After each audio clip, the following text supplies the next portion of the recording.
We are live. Hello, everyone. And once again, welcome to your Wednesday night webinar brought to you by NoCD. NoCD, an online platform for the treatment of obsessive compulsive and related disorders. We are in the US and Canada and the UK and Australia and take insurance here in the US, which is nice too. Working on that more and more all the time. We treat OCD and related conditions like BFRBs and tics and hoarding as well. And some of the ancillary things that come along with that, we can help with too. If there's anxiety and depression, that kind of stuff as well too. So check us out at nocd.com or treatmyocd.com and sign up for a free 15-minute call with one of our awesome intake folks who can get you lined up with a therapist in your area. Tonight, one of my best friends in the world, who, good gosh, fellow NIUer, Jeff Szymanski. We went to the same school. Go Huskies. Yeah, whatever.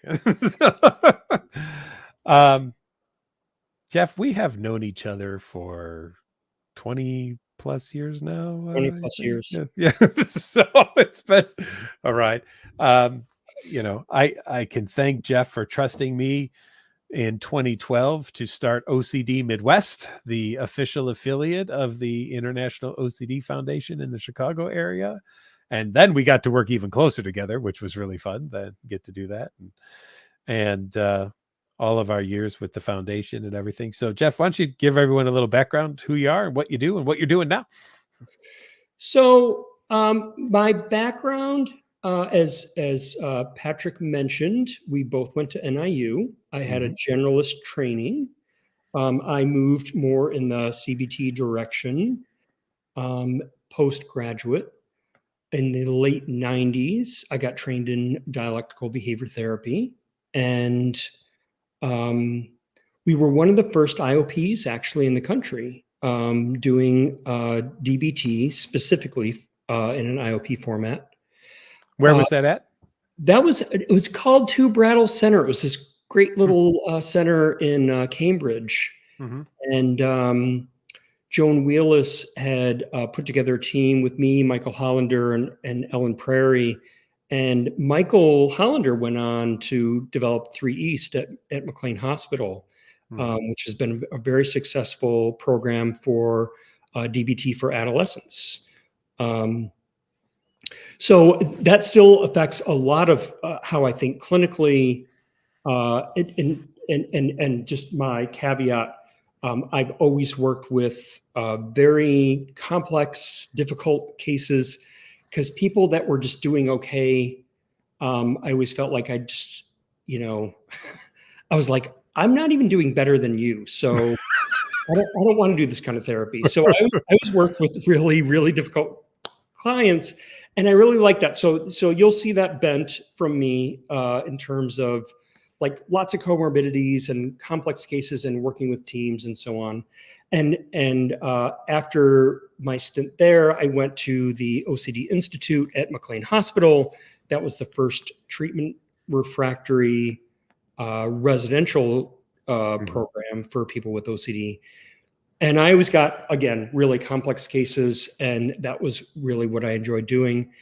And part of my interest in taking over the International OCD Foundation in 2008 was my experience at the Institute, which was that people weren't getting good treatment. And my bent and my value is I don't think people should be suffering and not getting what they need. And that's a value you and I, Patrick, we really... That's why I meant NoCD. Yes, exactly. That's right. Exactly. Yeah. And so my goal at the foundation was to expand training and opportunities and outreach and so on. And then in the last couple of years, kind of what got me into the foundation is what got me out of the foundation, which was I really saw this exponential growth, which was amazing. And you've seen this, Patrick. In terms of the number of providers able to provide OCD treatment. Yeah. But what I noticed is that influx of providers weren't always that well trained. They were okay. And so I set up my business, Getting to the Next Level Consulting, which is really about helping people that are interested in treating OCD really get good at it. I'm really interested in people being experts. And when you go to someone who says, I know how to treat OCD, I really want you to know how to treat OCD. And one of the things that I'm passionate about and interested in, and then I'll shut up and we can answer questions, is the symptom reduction approach and this manualized approach to OCD treatment. And I'm trained as a good psychotherapist, and I believe in treating the person as a whole. And so, if you come to me and you say, I have OCD, and we work on your OCD symptoms, you might hang around and we might work on some other things. And what's interesting in this consulting business that I built in the last year is that what I'm hearing from therapists is, like, I get an OCD client, I get someone with OCD as a client, I treat them, they get better, and then I feel this push to move them on and take on another case. And I kind of want to change that conversation. I kind of want to change the conversation about just symptom reduction for OCD. I want to talk about what it's like to do psychotherapy broadly for people that are affected by OCD. And I want to expand also the idea of what exposure response prevention is as a technique. And I want people to start thinking about exposure maybe from the perspective of it's less about symptom reduction and anxiety reduction, and it's more about learning the skills to have an unpleasant experience and still move forward in your life in a way that gets you the things that you want, right? And so my interest is really increasingly become, how do we retrain all these technically trained OCD therapists to be good psychotherapists? I like it. Well, that's one thing I've liked about OCD is our maintenance work that we do with people, is being able to do that too. So cool. Well, Jeff, we are being peppered with questions and comments already. So let's take a look here and see what we got. So Petro says, my obsession is my mind's going blank and I can't think. It feels real. I know it's not. I always love the phrase, it feels real, because I always say it has to feel real, because if it didn't, you don't need me or Jeff, right? You'd just be like, oh, whatever. I know it's not. It's my brain and subconscious are convinced it's true. I become hyper aware of how I speak, eye contact. I can't relax. I keep feeling afraid of everything. How do I stop this? And I also constantly feel like everyone's better than me, and I devalue myself as well too. Well, we sure have felt or have heard of things of this nature, right? I love when OCD tells you something that is so objectively not true, and yet because of how linked it is to that fight, flight, or freeze response, you think it must be true, because why would I feel this way if it wasn't actually true? Yeah. No, I love that. I mean, it's so interesting, right? So I have a lamp in my house. I don't like this lamp. It's an ugly lamp. It doesn't look like a lamp that I want. What do? I pick up the lamp, I throw it in the garbage, and I look out my front window. I have a big front window, and I look at my window and I'm like, yay, the trash came. They took away that lamp. I never have to see that lamp again, right? So our really good problem-solving skills in the external world are really effective. Yes. However, if I don't want the image of an ugly lamp in my head, what do? I try and throw it in the trash the same way. That's not how our mind works. It's quite the opposite, isn't it? Yeah. Quite the opposite. So what's really funny is when we start to problem solve in this very smart, thoughtful way that's very effective in our external world about getting rid of things, and we apply that to our internal world, we find it doesn't work. We also find, and this is what I like about what you're talking about this question, like this ego, we call it ego dystonic. It's like, I know it, but I know it's not right. Yeah. Mm-hmm. Right? So what that means is that we're trying to throw something away, and throwing it away in our mind doesn't work. Yeah. Right? So if we say, oh my God, this is really dangerous, I need to make this go away, another part of our brain goes, oh my God, this is really dangerous, we need to keep track of it. Yeah. So what we do is we bring that back into our awareness. So what's our way out? Our way out is to say, okay, trying to get rid of doesn't work. Mm-hmm. I got to bring it in. I got to let it be. Mm-hmm. A very common ACT phrase is pain is part of being in the world. Mm-hmm. Suffering is when we push that pain away.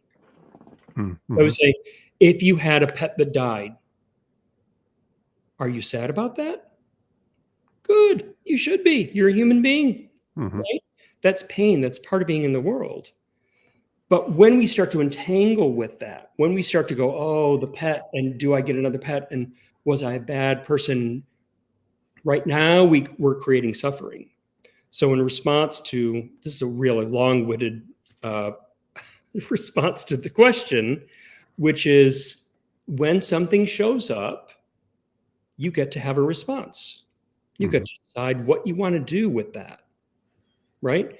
Do you want to entangle with it? Do you want to tell a story about it?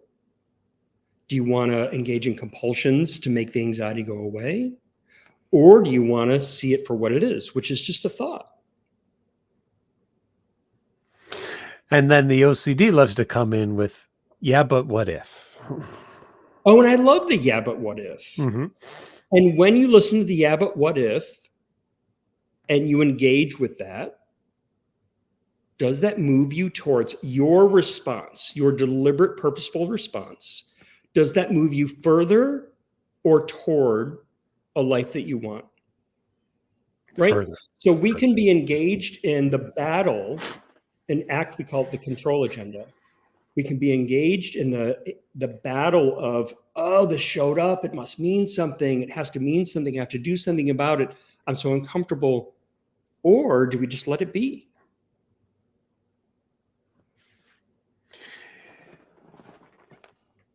If I tell you not to think of a pink elephant, you're going to think of one. Well, no, but some people, Patrick, you and I also know this. Some people will be like, I cannot think about a pink elephant for 5 seconds, 10 seconds, 10 minutes.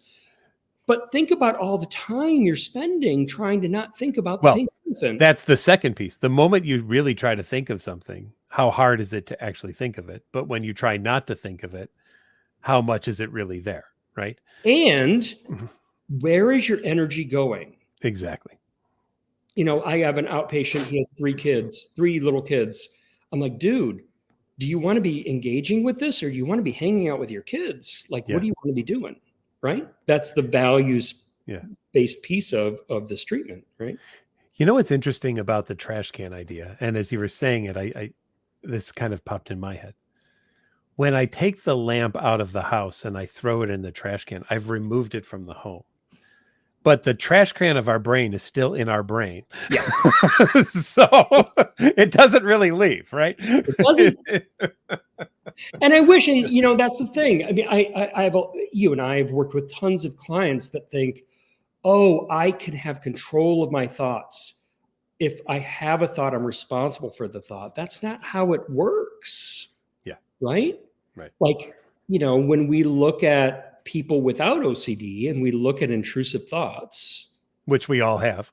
We all have, right?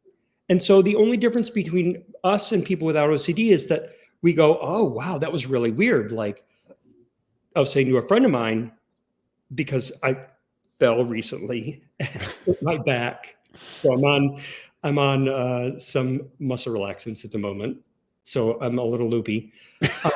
But I'm still trying to go and do walks, right? And because you love your walks. I know you love your walks. I love my walks, but I'm like walking towards traffic, right? Mhm. I don't want to walk against traffic. I want to be cognizant of what's going on, right? Mhm. Mhm. So I think what happens for people with OCD is they're like, what are my effective strategies for keeping myself safe? And what are my not effective strategies for keeping myself safe? Right. And that's the thing, is that the only way to understand that and to learn that is through exposure therapy. It's Mhm. not anxiety for anxiety's sake. We're not having you do exposures for anxiety. We're having you learn about how the Right. world works. We're having you learn about how our mind works. Mhm. Our mind works in this really paradoxical way. We can't throw something away because we have another part that's like, if we're throwing it away, that means it's important. Yeah. We're also teaching people, I think, to apply what they do in most other areas of their life to this one area of their life they're not applying it to. Exactly. Mhm. Exactly.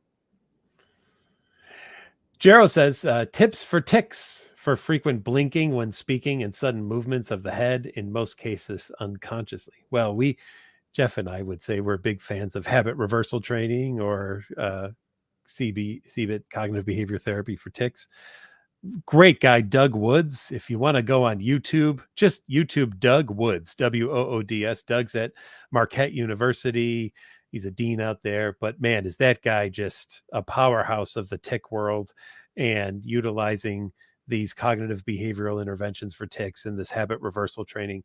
And one of my favorite videos he does, he's actually at a conference and he brings a kid from the audience up on stage and they do it live right in front of everybody. And they show, and the kid is sitting there going, this is really weird. I'm supposed to be doing a tic and I'm not. And oh, what is happening? It's just, he's so genuine and it's so amazing. But yes, there's wonderful, wonderful interventions, which is fascinating. And Jeff and I know this because even when we started in the field, we were always taught, if you have tics, there's not much you're going to do, medication, medication, medication.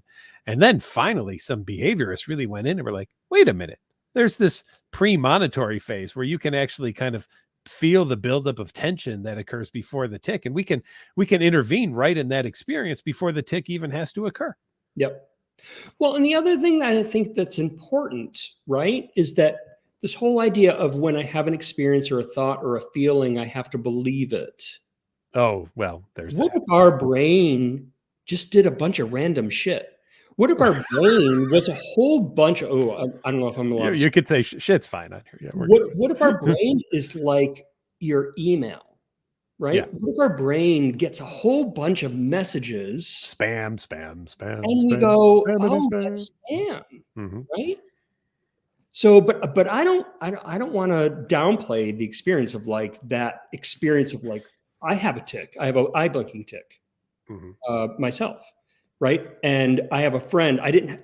So it's so funny. When I was an adolescent, it was really bad, and then I got better with it because I used habit reversal, and then I have a friend now that has an eye blinking tic, and so it's triggered mine, right? Mm-hmm. Mm-hmm. And so I keep finding myself looking at him, and when he's blinking hard, I'm doing my habit reversal, which is I have this thing in my brain Mm-hmm.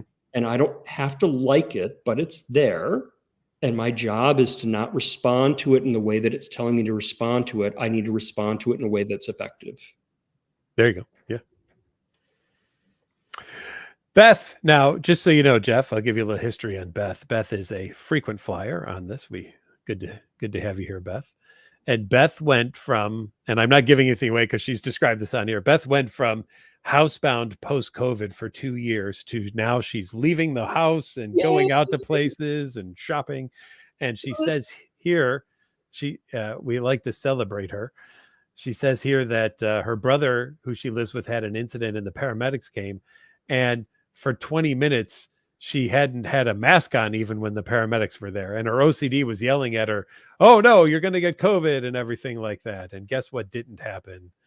And her brother is fine now, but we celebrate. Congratulations, Beth. Look, you didn't even think about grabbing a mask. That's awesome. Good job. Well, and Beth, here's the other thing, and I just want to kind of throw this out there, Patrick, about like exposure-based therapies, and I want to talk a little bit about how I think they've evolved.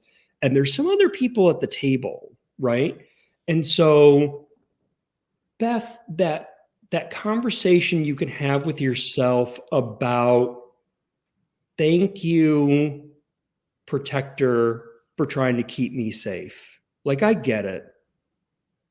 I understand what you're trying to do, right? We all have different conversations going on in ourselves, right? And I think when we acknowledge and validate them and go, you're trying to do something right. I get your intention, but your strategy is not working, right? This is my whole shtick on perfectionism. Like, You might have written a book on that. I don't know. I happen to have written a book on it. Mm-hmm.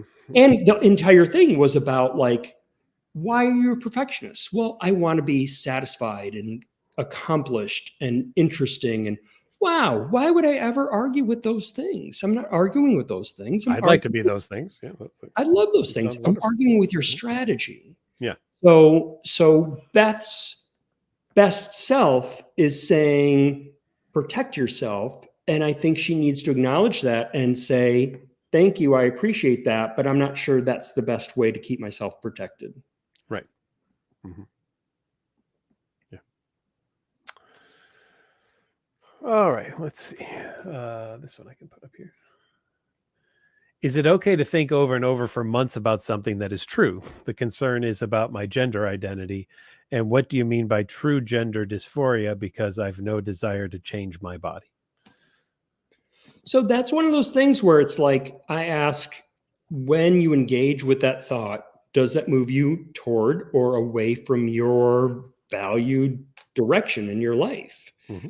Are you living your life in your head, right? So relational frame theory that underlies ACT theory and ACT principles says language is a really cool thing, right? So I can watch someone touch a hot stove and go, ouch, and be in pain and cry. And then I go, ooh, I don't want to do that, right? So we can replicate in our imagination all of these ideas.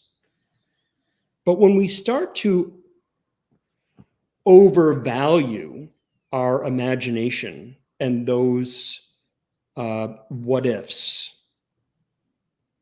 it stops us from engaging in the world, right? So what I would say to you is, what are you doing instead of thinking about your gender identity? What would you be doing instead? What would be of value to you? Just because something shows up, do you have to get entangled with it? Do you have to talk with it? Do you have to engage with it? Or can you go, oh, maybe that's just spam, and maybe it's not. And even if it's like terrible that it's not, why don't I still do the things that I want to do? Mm-hmm. I think, like, my philosophy as a therapist is, I want people to live the life they want. Like, anyone that sits across from me, I always see them as their superpower. I always see them as their best self. Mm-hmm. And that's my job, is to get them to live the life they want as their best self. So when these things show up about, like, maybe this and maybe this and maybe this and maybe this, I'm like, ooh, that's a lot of time spent on maybes.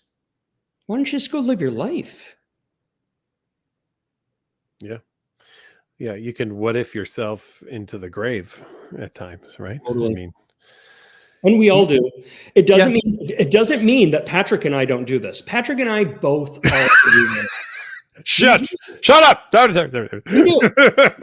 We do. We're just more skilled at going, oh shit, I'm what ifing myself. Is this a value? Is this helping me or not? Yeah. And when we go, oh, it's not. Like, when I go to bed, I do tons of what ifs. I go, oh, what about tomorrow? And oh, what about this? What about that? And then I go, oh, what are all the states? Yeah. And then I just do a distraction task, because the distraction task gets me away from emotionally evocative things. It gets me into something neutral, and then I fall asleep. Mm-hmm. Because if I'm laying in bed, I'm not solving any problems. I'm just staying awake. Yeah.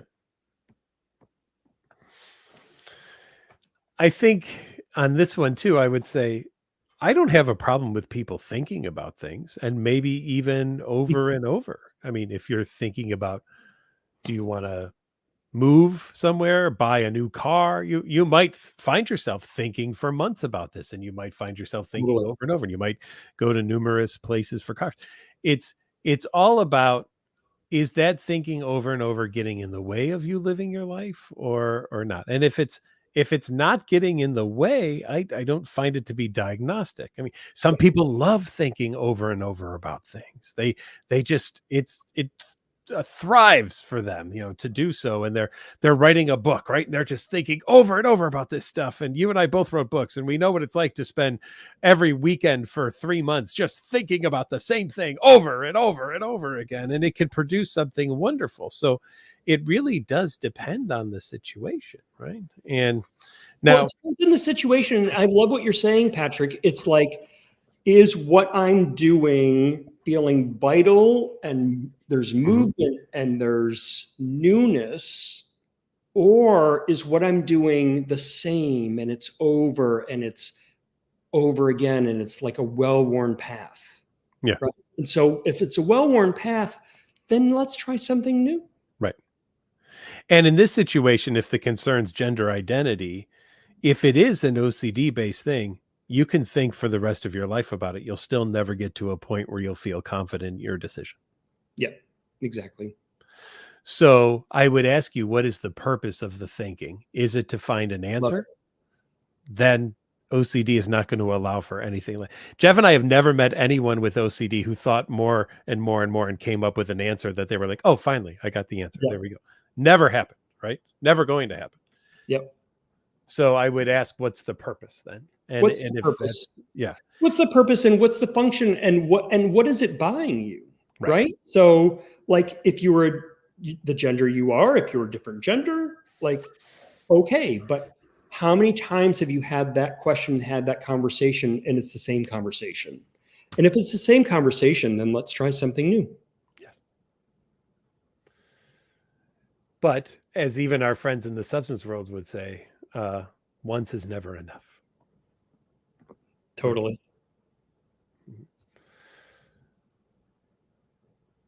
Michelle says, diagnosed with a pure O here, new patient at OCD. While you wait to see your therapist next week, what do you suggest you do in the meantime with intrusive thoughts regarding harm?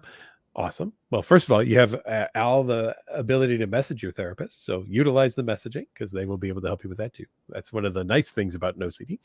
And any suggestions on what ERP would be for this type of OCD? Well, I don't know exactly what kind of harm you have going on, but many times people with this will either do one of two things. They'll test themselves to see, would I actually harm someone? And they'll think of all the ways that they might actually go do that, and then find themselves down numerous rabbit holes trying to figure that out. Or number two, they will do everything they can to try to avoid thinking about it, which will only lead them to think about it, as we've talked about earlier. I keep my pink elephant right here next to me at all times to kind of give that actual example. So,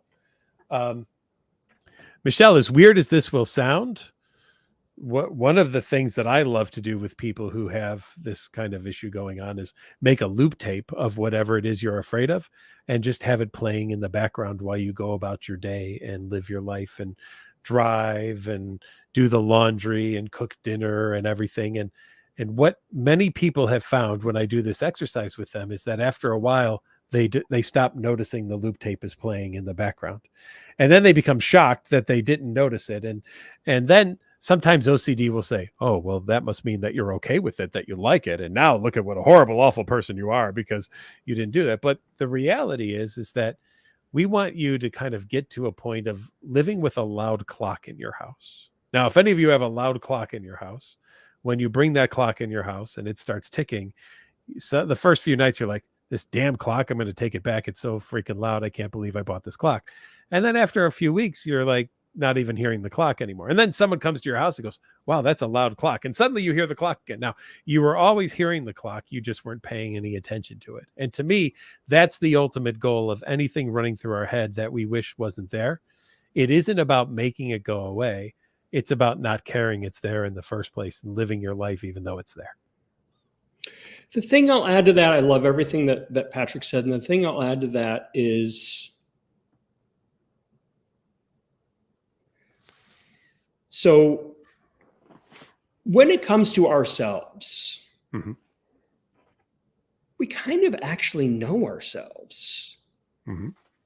right? And so that's the really agonizing part of OCD is I'm like, I actually know who I am, but I have this niggling thought over here about who I might be. And what if you just focused on who you actually are and who you want to be, right? So there's the uncertainty, and I love the loop tapes and all that other stuff. And at the same time, I also feel like you actually know that you don't want to harm people. You actually know that. So this whole idea of uncertainty about, am I a pedophile? Am I a serial killer? I'm struggling with that a little bit Mhm. as a therapist. I'm kind of like, if you're worried about harm, then why aren't you having sex with dogs? Sorry to be evocative, right? But it's like, well, I don't want to have sex with dogs, or I've never thought about having sex with dogs. And my OCD isn't about bestiality. And I'm like, right, it's your OCD. Mhm. You know that you don't want to harm people. You know you're a good person. You actually know this. Why don't we Mhm. cultivate that sense of knowing who you are, and why don't we connect with that, right? Mhm. And the way that Patrick's talking about, these loop tapes are all about treating thoughts as garbage, as spam, as noise, as chatter. But at the end of the day, I think it's really important that we work with clients to say, in these other aspects of my life, I know who I am. And so Mhm. I know who I am here too. I've always found it interesting because people will see something on the news and but there was that person who seemed to have a normal, regular life, and that they snapped one day. And Yep. what if that becomes me? And Yep. well, we don't know what was really going on with that person, and maybe this wasn't the first snap. Maybe there could be Exactly. multiple things. Um, I'm always trying to get people to recognize that life does not come with a guarantee, Yep. right? Other than none of us are getting off the planet alive. I think that there's a pretty good guarantee on that one. But otherwise, um, I I'm always fascinated when people say to me, "I don't know if I can live knowing that this could happen." Yep. And I say, "Well, everyone else in the world lives knowing that could happen, Yep. even if they don't explicitly state that. I mean, they just know that it is a possibility, right? Yep. Now, of course, possibility doesn't equal probability, but in OCD it does, and so Yep. therefore, if it's possible, it's 100% probable. And we just want people to realize that you know you and I both live with the potential of becoming mass murderers, and yet it doesn't seem to stop the two of us from doing our jobs, even though we could both become mass murderers. Well, I don't know. I don't actually think I could become a mass murderer. I actually am pretty abhorrent to the whole thing. I actually kind of know myself about that. Mhm. Is something bad going to happen to me that I don't have any control over? That's a bigger issue to me. Yeah, That's a yeah. bigger issue to me. But it's kind of like, so if you don't want to cause harm, there are 3 million cats right now that are feral, that are not eating properly, that are starving to death. Is your job, in order to not be someone who causes harm, to gather all those 3 million cats, right? And the person would go, well, no, that doesn't make any sense, right? Mhm. And you go, well, right. So, what is a philosophy of life that we can have that is actually workable? How do we live our life in the world rather than living our life in our head, which is what if not? And I Mhm. think the what if not in our head is just a distraction, and it keeps us from behaving in the world. Like, then go adopt some cats. Why don't I adopt cats? Well, then you're causing harm. I don't want to cause harm. Mhm. Well, then what are you doing? Like, let's find a philosophy of life that actually Yeah, is workable for you. yeah. there again, going back to, there is no perfect way to live in this situation. There's no perfect way to live in this world. Master Ant says, I just got a new phone. I'm worried I'll break it. I pay for insurance, and I'm now paying insurance on the phone from 2 different companies. And I keep calling both of them asking if it covers cracks on screens. I keep calling for reassurance. What's good ERP? Thanks. Well, first of all, we would work on stop calling the insurance companies.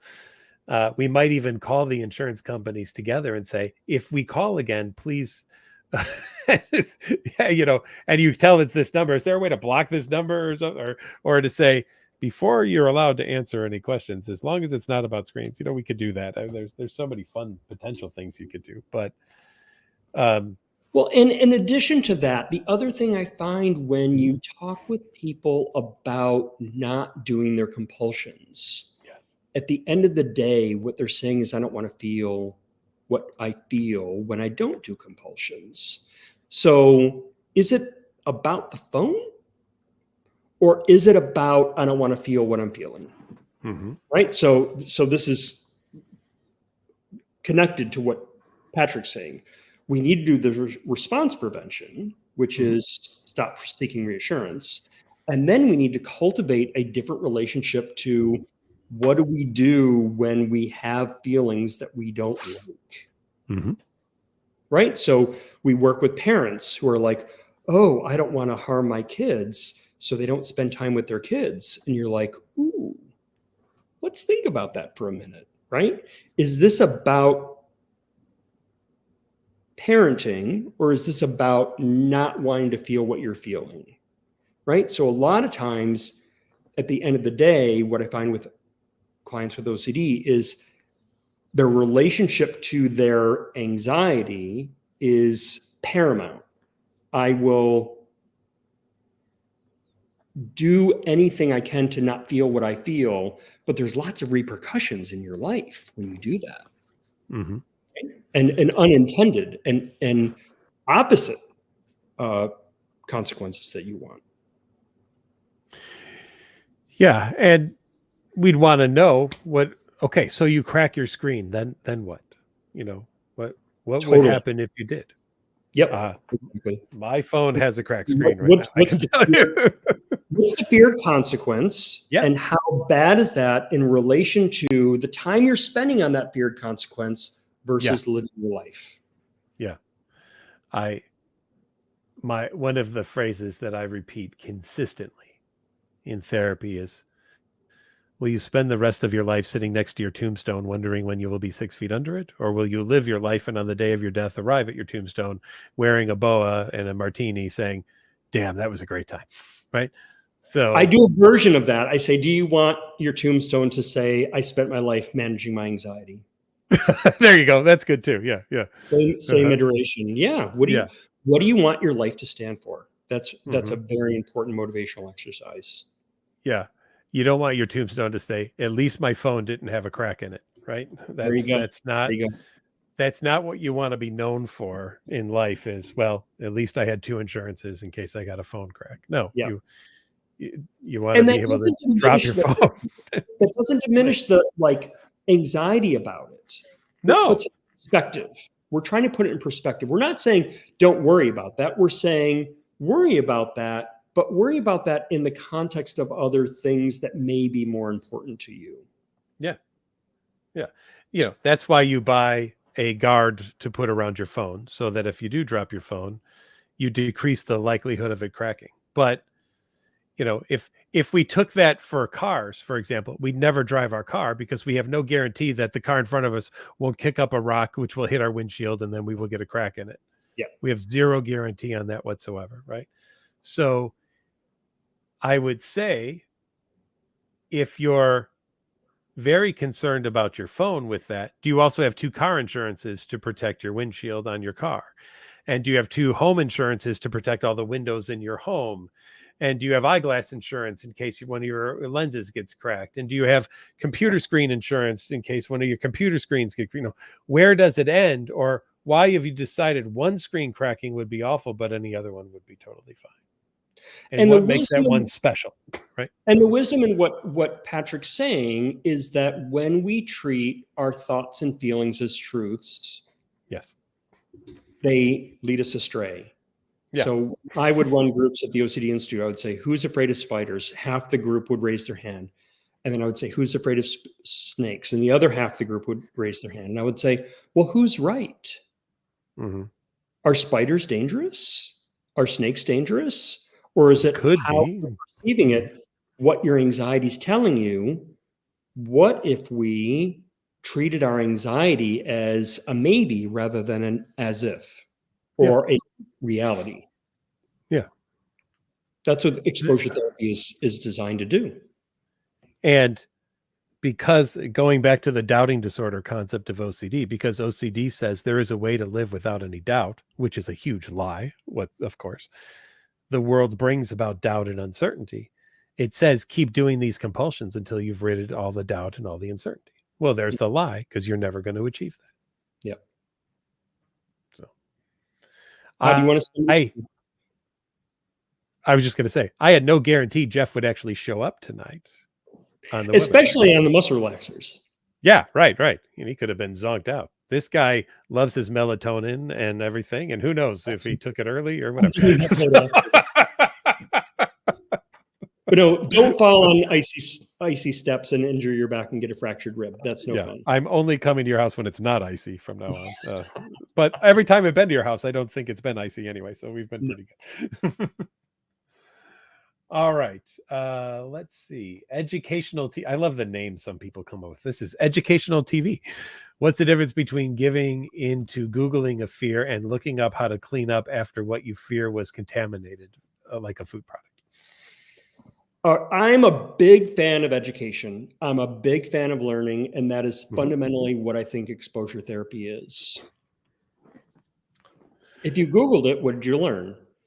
Right. If you learned something, what did you learn? Yep. So let me give you an analogy. You bring your car to one of those places where you can put in like $2 in quarters and wash your car. Oh, right? Yeah. The hand or the self car wash. Yeah. Mm-hmm. Exactly. So you wash your car. All right. It's 80% clean. All right. Let's put in another $2 in quarters. All right. Now it's 90% clean. Let's put in another $2 in quarters. Now it's 95% clean. Let's put in another $2 in quarters. Now it's 98% clean. And you have no paint left on your car either. But yeah, whatever. Yeah. Well, that's too. And like, what's our diminishing returns here? Yeah. Right. Yeah. So are you being driven by knowledge and learning, or are you being driven by, I need to get rid of an uncomfortable feeling? Mm-hmm. Right. And when we're being driven by knowledge and problem solving and learning something new, that feels away. And when we are trying to get away from something and manage anxiety and get away from something, that feels a certain way. So my question to the person who posted it is, how do you feel when you're online and you're Googling? Is it anxiety driven, or do you feel like, oh, holy crap, I didn't know that? Like, I'm a big fan of presidential history, right? And I can't get enough of it. And I have books on it and I read about it, but it feels good, right? Mm-hmm. But if I'm like, oh my God, if someone asked me about Franklin Roosevelt and I didn't know the answer, I would feel like an asshole. Like, it's a different motivation. Yeah. So are we trying to learn, or are we trying to get away from anxiety? That tells you whether it's OCD or whether it's functional. The other piece I would add to this is, if you've already Googled it, it's probably serving more as a compulsion. Yeah. Right. So Jeff and I would agree, if there's something you don't know, we don't have necessarily an issue with looking something up. Now, we can needle that a little bit, because if you say, well, I spilled Coca-Cola yesterday and I looked up how to clean that, but today I spilled Pepsi, right? Well, you don't have to look that one. I mean, they're fundamentally. But in truth, is blue different than deep blue? Mm-hmm. Different than navy blue? Different than green blue? At what point are these discriminations helpful, and when are they not? Yeah. And so I find myself saying to a client like this, are we talking about just a different version of blue? Yeah, exactly. You're saying the same thing. Like, Yeah. it's cola, it's Pepsi, it's a dark liquid. It's like, once you figured out the category, right? You have all the information that you need. Or do we really want to get into all the variations of blue? We can, but then what aren't you doing with your life? You aren't hanging out with your kid because you're trying to figure out the difference between marine blue and green blue. Right. Really? Exactly. So I always look at the motivation of it, right? If I've done this before, but I want reassurance about it, so I'm going to do it again, you're going to feed the compulsion, right? Yep. And that's educational TV. What you really need to pay attention to is that more than anything else. Yep. Ray says, I try to use your example of the lady you helped with the train station.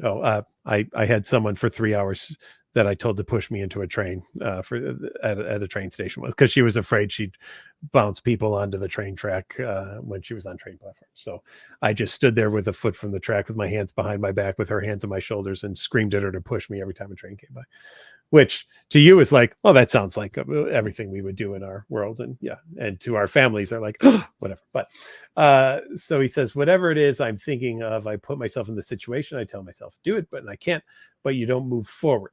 So, Ray, if you're stuck in a situation like this and you don't have a therapist, this is a great opportunity to work with someone who could help you when you're stuck. Because I think sometimes some of the things Jeff and I do is you think of us almost like a coach, right? Professional athletes and even musicians still have teachers, still have coaches, because even they aren't going to figure out every way out of every single thing. And you want the opinion sometimes of other people to help you and give you another way to look at something. If you're feeling stuck, Ray, and I don't know enough from what you described there to say exactly what you would need to do to move forward, I would definitely want to work through that with someone who's a professional in this kind of situation who could really help you do that and move you toward the direction that you would want to go. Well, let me ask you this, Ray, too. What if we shifted perspectives?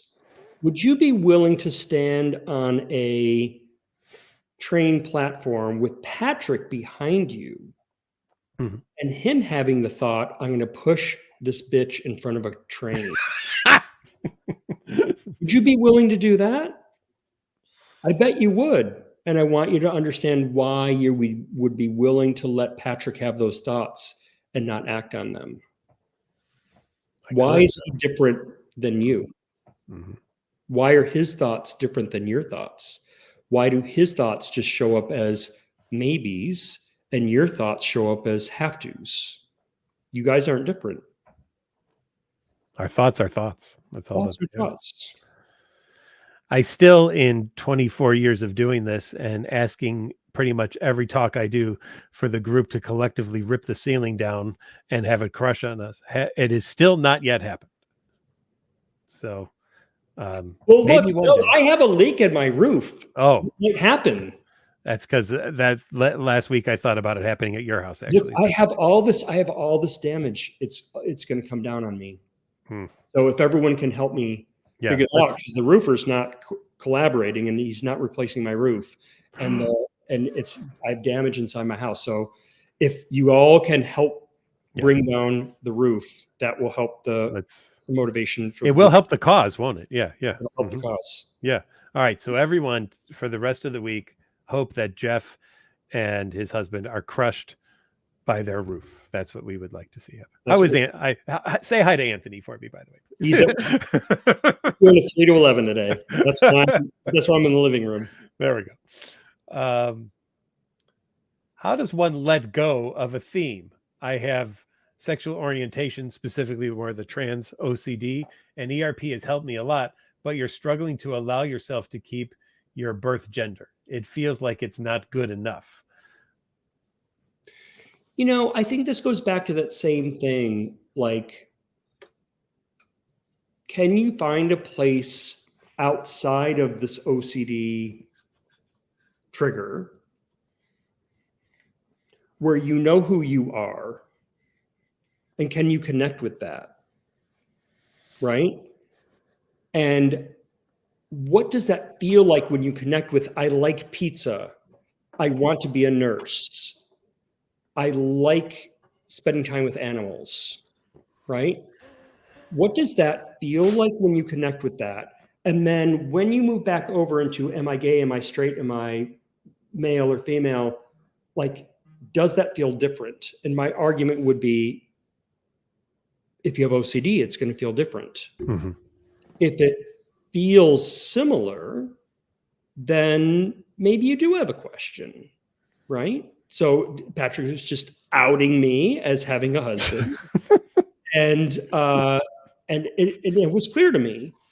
Like, I never went, am I gay or not gay? I'm like, I'm gay and I'm having struggles with other people perceiving my issue with being gay, right? Those are different things, and it feels a different way. So I would say, look at other parts of your life about knowing and not knowing and what that feels like, and then put that back over into your OCD. And is it about, I need to know, I don't like the feeling of not knowing? That all sounds a lot like OCD. And if it is, then you go, why am I spending time with this? Maybe I'm male, maybe I'm female, maybe I'm gay, maybe I'm straight. What life do I want to live? What life do I want to live? And you need to ask those hard questions to yourself of, who do I want to be and what life do I want to live? And you know those things in places outside of your OCD. Yeah, that's what I've always found, and I like how you said that right there. That, and it's often kind of what I've called specialness. In this one area, the rules of the world apply to me differently than they do to everybody else. Right? It's okay for everyone else to have this thought, not for me. Right? It's those kinds of things. That's a hallmark of OCD. It sure is. Is there a correlation between OCD compulsions and addiction? Ooh, right up my alley here. A lot of the times, the drive to do a compulsion feels like my life depends on it. Well, boy, do we hear that from people, that's for sure. And then you say, when you go extended period of time without compulsions, you feel almost like withdrawal and finally give in, and it feels like binging. So one of the things that I did, and a lot of that was with support from Jeff and other folks in the community as well too, is opened up the first treatment center that treated both OCD and substance abuse at the same time, recognizing that there are a lot of similarities in the way you can treat both of those diagnoses, right? And that people who are suffering from addiction will talk about these urges and these cravings that they have and how awful things feel until they give in and have that drug. And I noticed how similar that sounded to what people I was treating with OCD were describing, that if I don't do the compulsion, I feel awful until I do the compulsion. And yet, when people do the compulsion versus when people take the drug, things get worse at the end instead of better at the end, right? So no one with OCD does a compulsion and then afterwards their OCD is lessened. Their OCD is actually increased. And no one with an addiction uses and then has lessen of an addiction after that use. Their addiction is now stronger in that kind of situation. So for those experiences, we saw a lot of similarities. And then what we were saying to people, unfortunately, with OCD and addiction, if they had both, we would say, you need to be sober for 90 days. So we've just taken away your number one coping strategy to deal with all of this. And then we wanted you to suffer for 90 days without it. And then we'll give you the treatment for OCD, which I called bullshit on, because people died. And we can't have that happen at all, right? We cannot have that happen. So it was very, very important that we do something quite different than what we were doing. And so that's why we went into doing this work with OCD and addiction. And I thank friends like Stacy Conroy and Margaret Sisson and Lauren McMeekin and Gwilym Broderick, who have all been so supportive, Chrissy Hodges, who have all been so supportive in these areas to help us make sure that we are working with both of these things going on at the same time. So looks like Jeff had to step out for a second. I'm sure he will be back in a minute. Let's see. We have about 5 minutes left.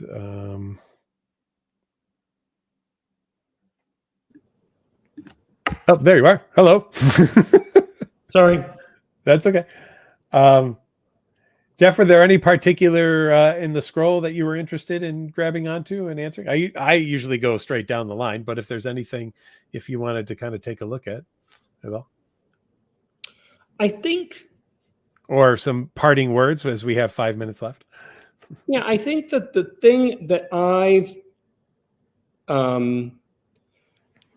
been thinking a lot about and why I left the foundation to really focus on working with therapists to kind of raise their game. The name of my business is called Getting to the Next Level. Mm-hmm. And the reason for that is that back in the day, and again, Patrick and I share this 20-year history of like 20 years ago, 15 years ago, 10 years ago. We were so young. Hard to find. Well, I'm 20.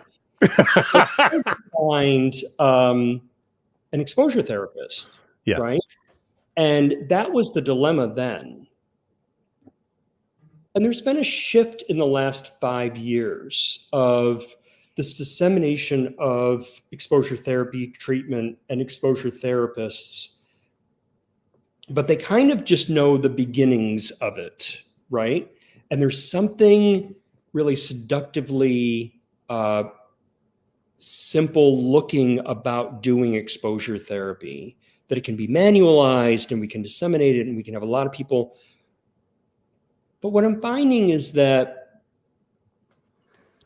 OCD therapists are focused on symptom reduction and focused on OCD and not focused on the whole person, right? And I think I mentioned this earlier, that like someone comes to me for OCD and then their OCD gets better, and then I feel like I need to discharge them from treatment. Like where else, what other disorder do we do that with? We don't. Mm-hmm. And I think it was like a scarcity of providers that drove that.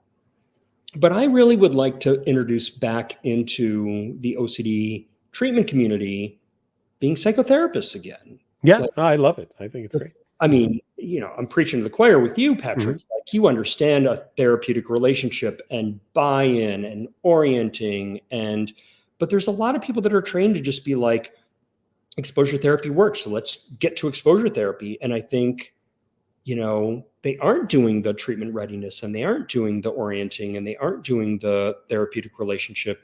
And then they're not recognizing the shame and the guilt and the loss and the lack of development of self and the developmental milestones that are missed when you've had OCD for years.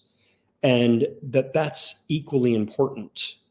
And so I want to get that back into the conversation about like, we can treat OCD through exposure therapy and get your symptoms manageable, but that's not what defines you. And that isn't the only problem you're having in your life. And there are a lot of repercussions for having like, someone who has OCD around harm of their kids and wasn't spending time with their kids. There's a lot of grief and loss and self-recrimination and self-criticism about like, I'm a bad parent because I was so caught up in my OCD symptoms, I wasn't able to be the parent I wanted to be. Those are really important therapy targets, yeah. Right? And so I think I want us to go back to, just because OCD symptom reduction can be very powerful and very effective for lots of people, it doesn't mean that's all we should be doing. And we shouldn't be technicians and we shouldn't be manualized. We need to be getting back to being better psychotherapists. Well, I thank you for your words and for being here tonight, Jeff. And thank you, all of you in the audience, for being here tonight as well, too. Reminder, once again, tonight brought to you by NoCD. You can check us out at treatmyocd.com or nocd.com. You can download the NoCD app. And you can get treatment with us with ERP or habit reversal therapy for BFRBs and tics, or CBT for hoarding. And we work in the US and Canada and Australia and the UK as well, too. Next week, we will have some more guests on. We're going to have Josh Batalnik and Michael Steyer on. They're going to talk about their new book on health anxiety. And I had the honor of writing the foreword for that book, so it was very exciting. My first foreword, I was very, very happy with, and it was a great experience. So we're excited to have them. But Jeff, thank you so much for being here with us tonight. So good to see you again. And audience, thank you for being awesome as always and supportive of each other throughout the stream. We will see you guys again in a week. Take care, everybody. Have a good night.